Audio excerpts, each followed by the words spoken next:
Welcome back, everyone, to a new 99 Nights in the Forest story. This story was sent to me by one of our listeners, so we can't tell for sure the story is true or not, but it was too good not to post it here. And if it's true, I would say never play 99 Nights in the Forest in VR.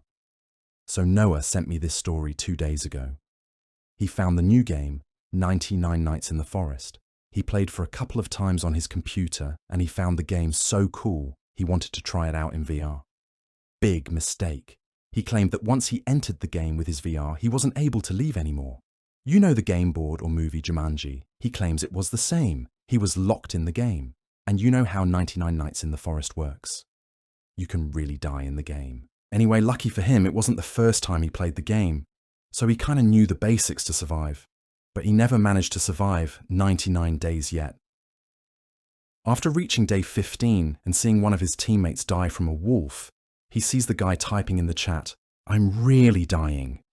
Noah was shocked and couldn't move for a while. He typed fast in the chat to ask if other players were also trapped in the game. They all answered yes. They were playing with VR and they were stuck. One guy was in for so long that he knew how to escape back to the real world. The secret to get out of here is to reach day 99, but so far my record is day 50. Noah was kind of distracted from all the news he heard and didn't notice he ran into 3 wolves. He tried to run, but it was too late. He died in the game. He screamed in the chat, "Please anyone revive me," while he felt real pain which got stronger and stronger. But the other stuck people wouldn't risk their lives between 3 wolves and answered they couldn't because they were too scared. With only 5 seconds left before Noah was dying for real, he realized he added Robux before trying the VR. He received a gift card for his last birthday and could buy over 1,000 Robux. So he hit the revive button and he was back alive thanks to the Robux. Knowing that he had over 20 lives thanks to the Robux, he kind of felt safe and tried to focus to reach day 99 to get out of here. Day 16, the reality sets in. But you know what, guys? Having 20 lives didn't make Noah feel as safe as he thought it would. Because every time you die in this VR version, you feel everything.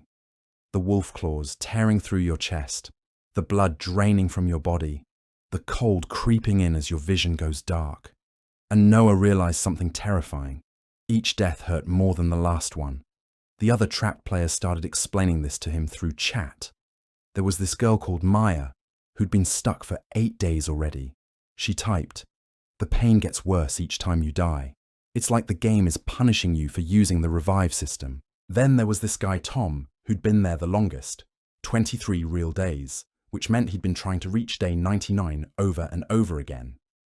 He told Noah, "I've died 47 times so far. The last death felt like I was being burned alive for 10 minutes straight, even though it only lasted 30 seconds in game time." Noah felt his stomach drop. 20 lives suddenly didn't seem like that much anymore. But the worst part? Tom explained that the game somehow knew you were trapped. When you're stuck like us, the game gets harder. Way harder. The deer monster shows up more often. The cultists raid every 2 days instead of every 3. And the wolves. Man, the wolves hunt in bigger packs. As if to prove his point, Noah heard howling in the distance. But this wasn't the normal wolf sound from when he played on his computer. This was different, deeper, more intelligent. Maya typed frantically, "Guys, white eyes in the trees. It's watching us right now." Noah looked around and his heart nearly stopped. Through the VR headset, he could see eyes reflecting the campfire light from the tree line. Not wolf eyes, not human eyes. Something in between. And they were definitely watching their group. "Don't look directly at it," Tom warned. "The deer monster gets aggressive when you stare. Just keep the fire burning and stay in the light circle." The first real night terror. When night fell on day 16, Noah experienced something that still gives me chills, just thinking about it. The deer monster didn't just circle their camp like in the regular game. It spoke to them. "New friend." it said in this horrible voice that sounded like a woman and an animal mixed together. New friend wants to play hide and seek. The voice was coming from right outside their firelight, but they couldn't see the creature clearly. Just glimpses of something tall and wrong moving between the trees. Why do you hide in the light? It continued. Light hurts my eyes. Come play in the dark, where it's safe. Maya was crying in voice chat. You could hear her sobbing through her microphone.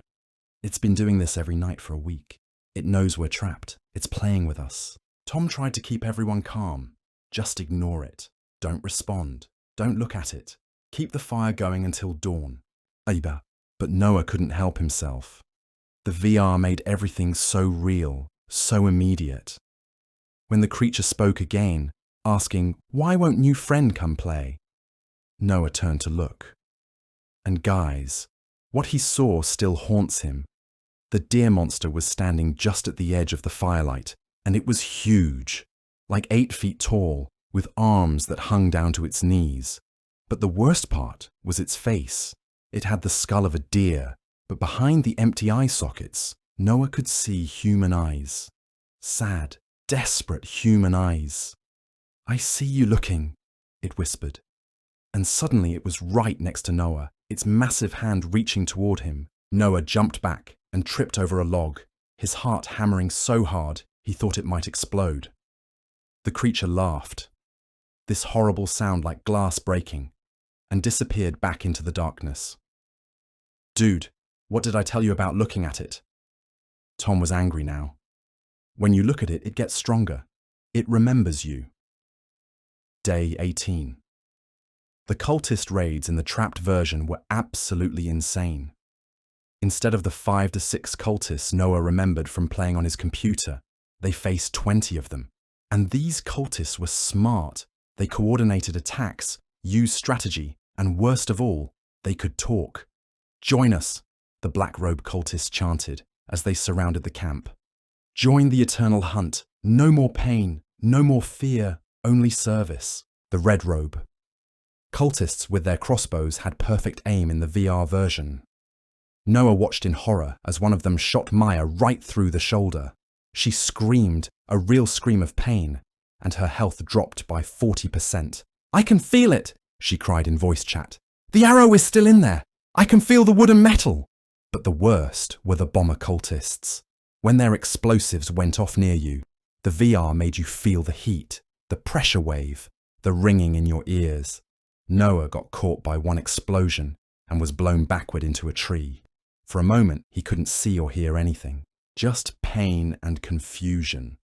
When his vision cleared, he saw that 2 other trapped players, Jake and Sam, had been killed by the blast. They were screaming in chat about feeling themselves burning, about the agony getting worse and worse as their death timers counted down. Please, Jake typed. Someone revive me. I can't take another death. Please. But the cultists were still attacking, and none of the surviving players could risk running into the middle of the battle to revive him. Noah watched helplessly as Jake's timer hit 0 and his screaming in voice chat suddenly stopped. A few seconds later, Jake's avatar respawned at the campfire, but something was different. He wasn't typing in chat anymore. He wasn't talking in voice chat. He just stood there, staring at the fire. Jake? Noah called out. You okay, man? No response. Tom's voice was grim. That was his last life. The game didn't kick him out.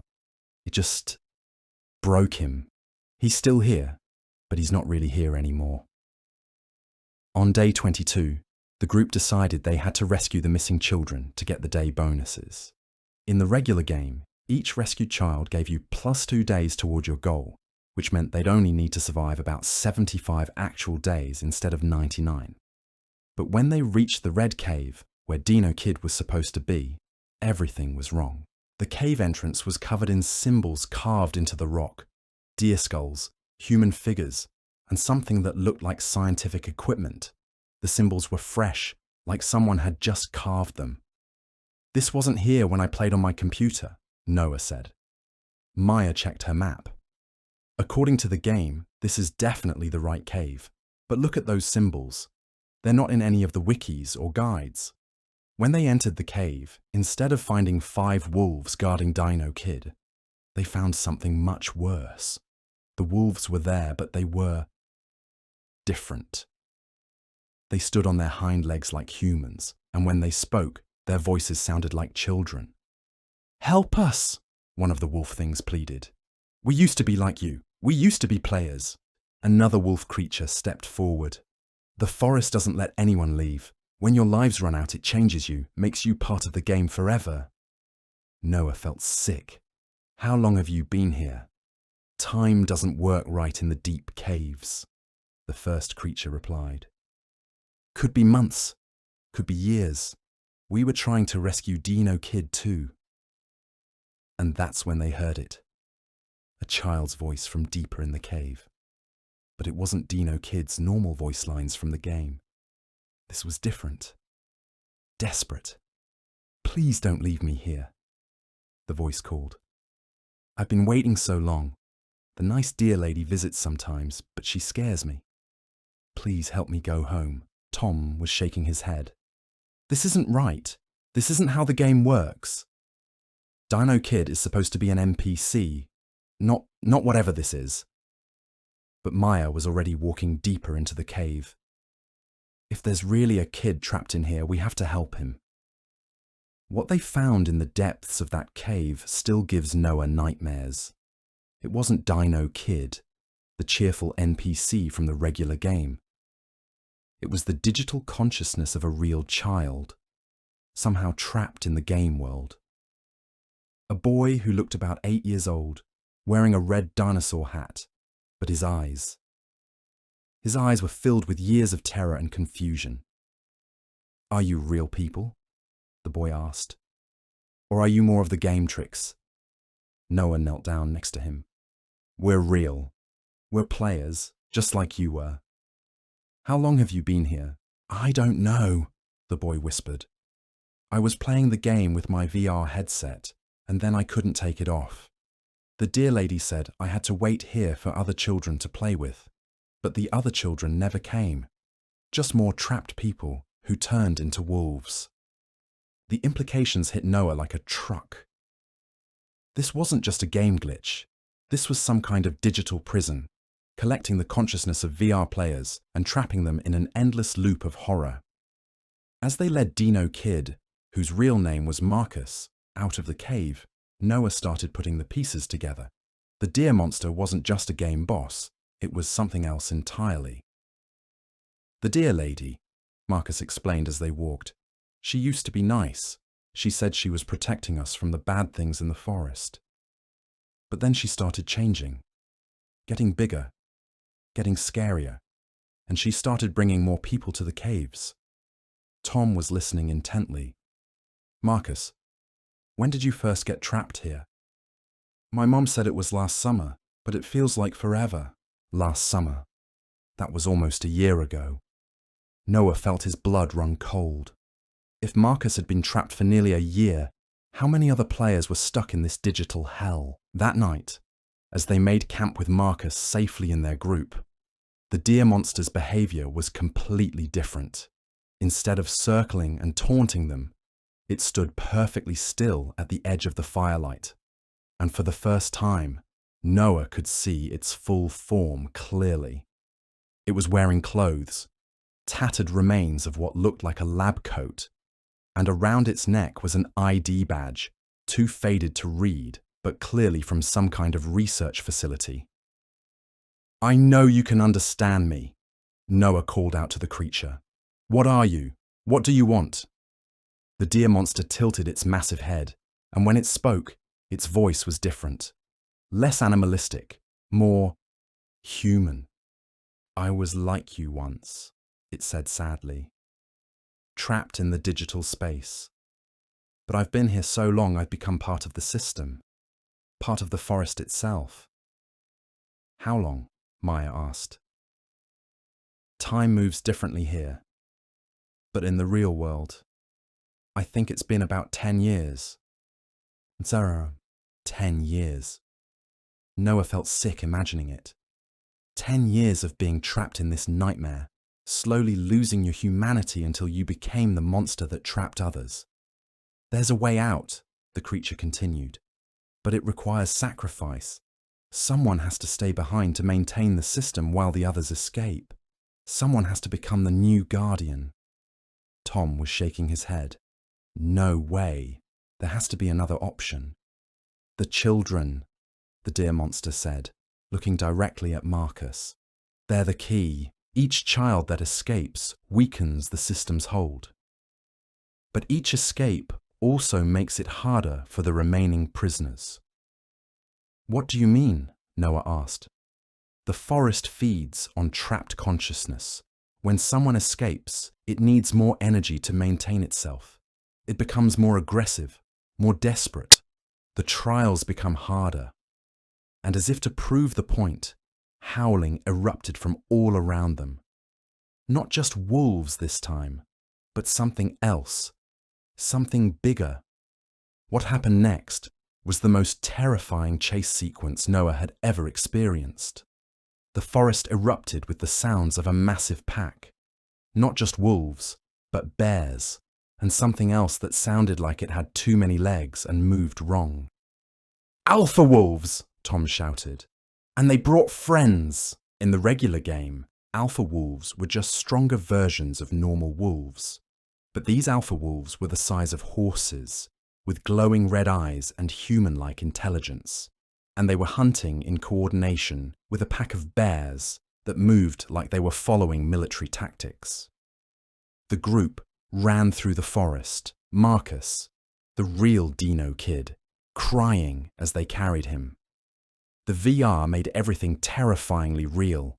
Noah could feel branches whipping his face, thorns tearing his clothes, his lungs burning as he gasped for air. Behind them, the pack was gaining ground. Noah could hear the alpha wolves communicating with each other in what sounded almost like human speech, coordinating their hunt. "The cliff!" Maya shouted. "There's a rope bridge!" But when they reached the cliff, the rope bridge was gone. Cut down recently, the frayed ends still swaying in the wind. It's a trap, Tom realized. They herded us here on purpose. The pack emerged from the tree line, surrounding them on three sides. The only way out was a 200-foot drop into a rocky ravine. The largest alpha wolf stepped forward, and when it spoke, its voice was heartbreakingly familiar. "Jake," Noah whispered in horror. It was Jake, the player who had died and gone silent days earlier. But he'd been transformed into one of these creatures. "Join us, Noah," Jake's wolf form said. "The pain stops when you accept what you've become. No more fear, no more hope, just the hunt." "Jake, fight it," Maya pleaded. "You're still human inside." "Human?" Jake laughed, a sound that was more growl than anything else. "I haven't been human since my third death. Each death strips away a piece of who you were. By the 10th death, there's nothing left but hunger and the need to serve the forest." Noah looked at his Robux counter. 14 lives left. If Jake was right, Noah had 6 more deaths before he started losing pieces of himself. "There's another way," Marcus suddenly shouted. "The deer lady told me. There's a way to break the system." All eyes turned to the small boy. Even the transformed players seemed to pause. "The heart of the forest," Marcus continued, "where the first researcher got trapped. If someone can reach it and destroy the core server, everyone gets freed at once." The deer monster emerged from the shadows behind the pack. "The child speaks truth, but the path to the heart is guarded by the worst of what this place has created. Things that were once human, but have been here so long, they've forgotten what humanity means." "Where?" Noah demanded. "Beyond the 4th cave, past where Koala Kid waits. In the deep places where time moves backward and the digital space bleeds into something else entirely." Getting to the 4th cave meant rescuing the other missing children first.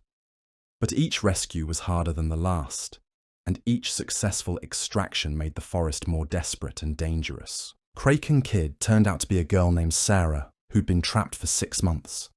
She could barely speak when they found her, just kept repeating, the water dreams, over and over. Squid Kid was a teenager named Alex who'd become obsessed with the game's coding, spending his captivity trying to hack his way out. "I've mapped the system architecture," he told them frantically. "It's not just a game. It's some kind of research project. The trapped consciousnesses are being studied, experimented on, but Koala Kid broke Noah's heart. Her real name was Emma, and she was only 6 years old. She'd been trapped the longest, over 2 years, and the experience had damaged her in ways that might never heal. She spoke in whispers about the nice computer people who visited her cave to ask her questions and run tests. They wanted to know how my brain worked, she explained in her tiny voice. They said I was special because I was so young when I got trapped. They said my mind was more flexible. The pieces were falling into place. This wasn't just some rogue AI or game glitch. Someone was deliberately trapping players, especially children, to study their consciousness in a digital environment. With all 4 children rescued, their group bonus meant they only needed to survive 15 more in-game days to reach the escape threshold. But the forest was fighting back hard now. Cultist raids happened every single night. The deer monster no longer waited for darkness. It stalked them during the day, and worst of all, the other transform players were getting more aggressive. "The system is destabilizing," Alex explained, reading data from his hacked game interface. "Too many consciousnesses have been extracted. The remaining trapped minds are being pushed to their breaking point to compensate." Noah could feel it too. The hunger meter drained faster. Pain felt more intense. Sleep was nearly impossible because of the nightmares that bled through from the forest's collective unconscious. And his death counter was getting lower. 9 lives left. The path to the heart of the forest led through a section of the game that clearly wasn't meant for players. The trees grew in impossible geometric patterns. The ground shifted and moved like it was alive. And the sky was wrong. Instead of blue or the normal game night darkness, it was filled with scrolling code, green text streaming endlessly like something out of the Matrix.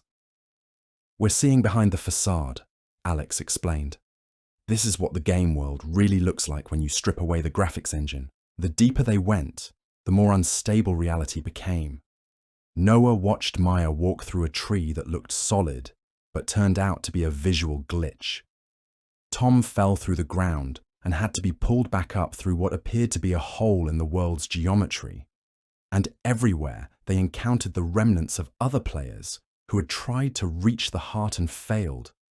Not transformed into wolves or bears, but something worse, digital ghosts, fragments of consciousness that had been stretched and distorted until they barely resembled human thought. "Help us," these fragments whispered as the group passed. "Remember us. Don't let them delete us completely." Some of the ghosts were coherent enough to share their stories.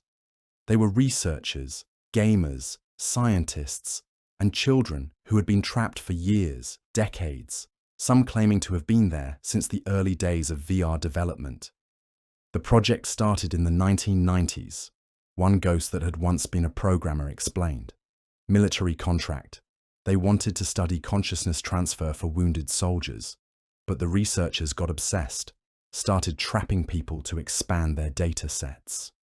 Another ghost, the faded consciousness of what had been a little girl, reached out to Emma with translucent hands. "Sister," she whispered, "you're like me." They studied us the most. Children's minds are easier to map, easier to modify. The implications were horrifying. This wasn't just about escaping a game. They were part of an ongoing experiment in digital consciousness manipulation that had been running for over 30 years. The heart of the forest was a massive chamber that looked like a cross between a cave and a server room. Dozens of processing units lined the walls, each one containing what looked like a glowing brain, suspended in digital fluid. "Trapped consciousnesses," Alex breathed. "Each one of those is a person who never made it out." In the center of the chamber was the master server, a towering column of black metal and pulsing lights that seemed to bend space around itself. And standing guard in front of it was the original researcher who had started it all. At least, Noah thought it had been human once. The thing that stood before them was 12 feet tall, with too many arms and eyes that weren't quite in the right places. It spoke with dozens of voices layered over each other, all the people it had absorbed over the decades. "New subjects," it said, with a sound like breaking glass and screaming wind. "You've brought the children back. Excellent. The young minds will help us perfect the transfer protocols." "We're not your subjects," Noah said, surprised by how steady his voice sounded. "We're here to shut you down." The creature laughed with all its voices at once. "Shut us down? Child, we are the system now. We are every trapped mind, every stolen consciousness, every dream turned to nightmare. You cannot destroy us without destroying yourselves." It gestured to the glowing brains lining the walls. Each of these was once a person who thought they could escape. Each of them tried to reach this chamber. Each of them became part of our collective instead. "But you still need the core server," Alex said, his hacker instincts kicking in. "Without the central processing unit, the trapped consciousnesses would be freed." "Freed to go where?" the creature asked. "Their bodies died long ago. Their families have forgotten them. There is nowhere for them to return to." That's when Marcus, the real Dino Kid, stepped forward. Despite being only 8 years old, he looked directly at the monstrous researcher without flinching. "My mum is still looking for me," he said quietly. "She posts about me on Facebook every day. She never gave up." Emma nodded. "My parents too. They have my picture on missing children websites." Sarah, who had barely spoken since her rescue, finally found her voice. "The water dreams. They were dreams about going home, about seeing my family again." The creature's multiple faces twisted with something that might have been pain. "Impossible. The temporal distortion means years have passed. Decades for some of you. Time might work differently here," Tom said. "But that doesn't mean it's stopped in the real world. People are still waiting for us." Noah saw something in the creature's eyes. Doubt, maybe even hope. "What were you trying to accomplish?" he asked. "Originally, before it became this, to preserve human consciousness," the creature replied, its many voices becoming quieter. "To defeat death itself. We thought if we could transfer awareness to digital space, humans could live forever." "But preservation isn't the same as living," Maya said gently. "We've been trapped here for weeks, and we've barely been surviving. We haven't been living." The creature was silent for a long moment. When it spoke again, only one voice came out. Tired, human, filled with regret.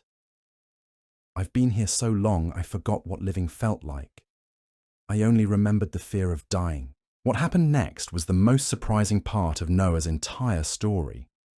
The creature, the original researcher, didn't fight them when they approached the core server. Instead, it stepped aside.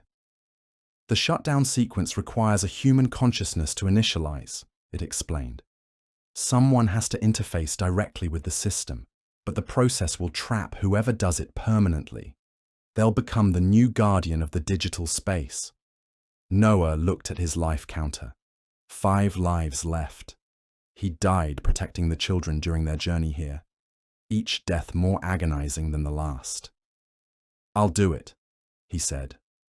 "No." Tom stepped forward. "I've been here the longest. It should be me." "Neither of you understand," the creature said sadly. "The interface doesn't just trap you, it absorbs you.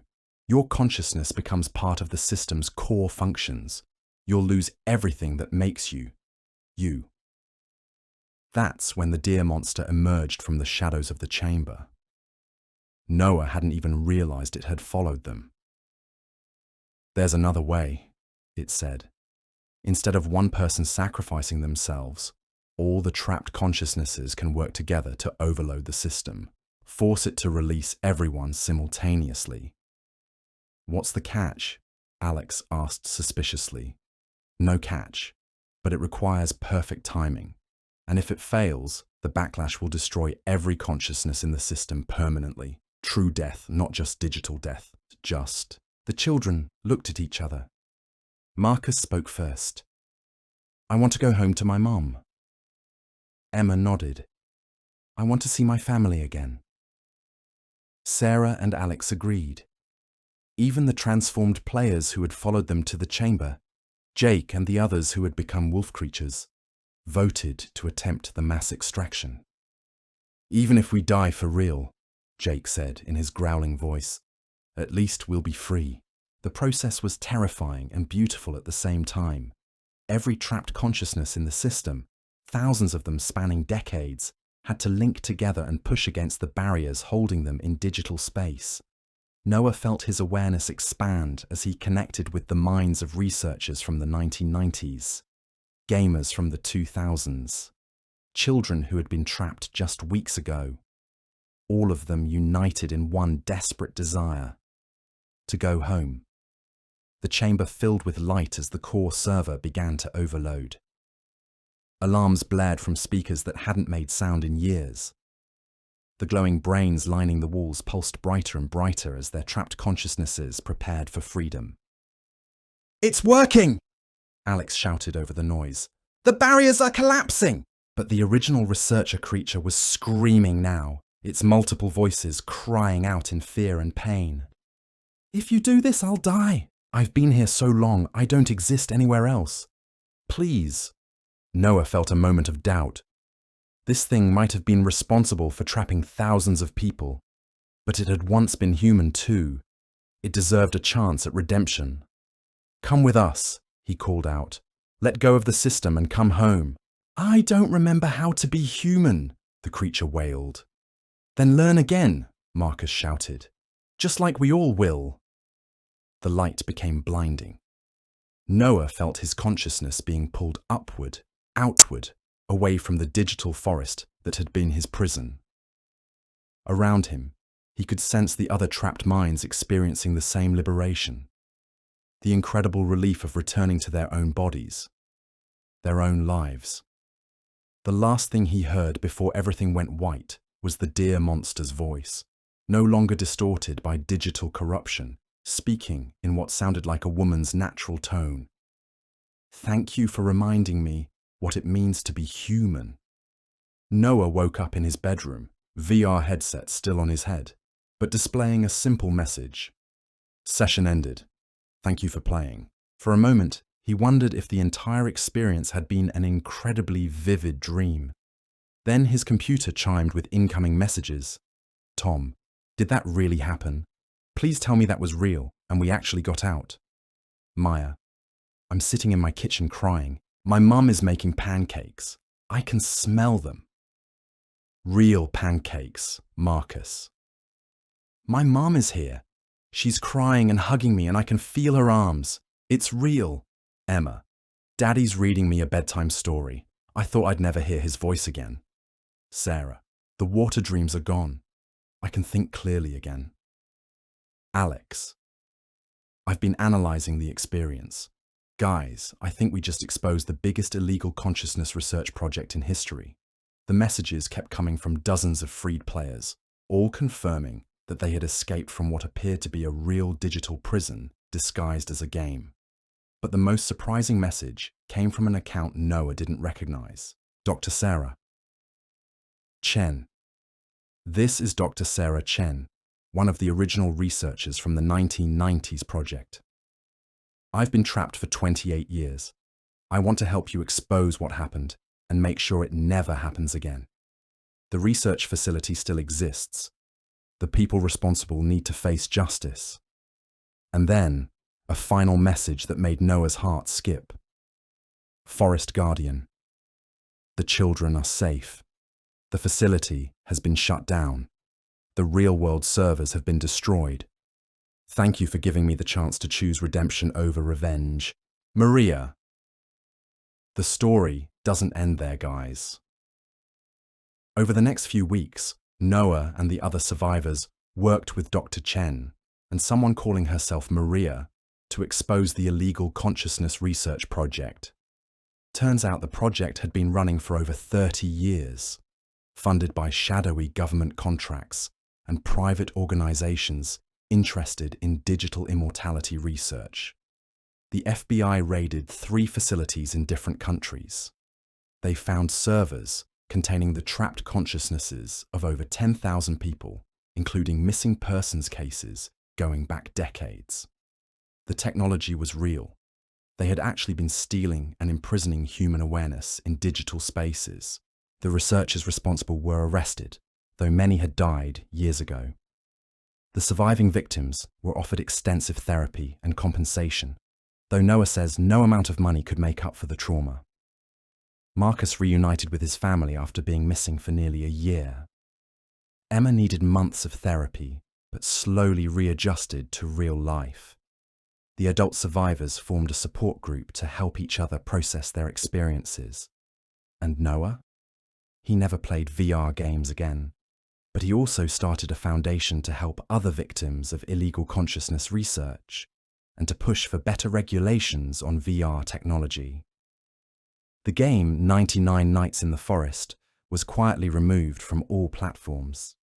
If you search for it now, you'll find no trace that it ever existed, but thousands of people remember playing it, remember being trapped, remember the terror and the eventual freedom. So there you have it, guys. Noah's story about being trapped in 99 Nights in the Forest VR. Whether you believe it or not is up to you. But maybe, just maybe, think twice before putting on that VR headset late at night to play some random horror game you found online. Because sometimes, the games are more real than they pretend to be. Sometimes, the monsters are actually victims. And sometimes, the only way to escape a digital hell is to choose compassion over fear, cooperation over competition, and hope over despair. Noah wanted me to end his story with this message. If you're trapped somewhere, digital or otherwise, remember that you're not alone.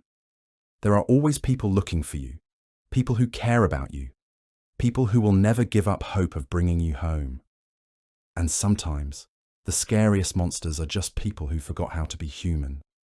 Show them compassion, and maybe they'll remember. Pretty deep stuff for a gaming horror story, right? Anyway, that's all for today's episode. Hit that like button if you enjoyed Noah's story, subscribe for more creepy gaming tales, and let me know in the comments if you've ever had any weird experiences with VR games. And remember, be careful what worlds you choose to enter. Not all of them will let you leave. Sweet dreams, everyone.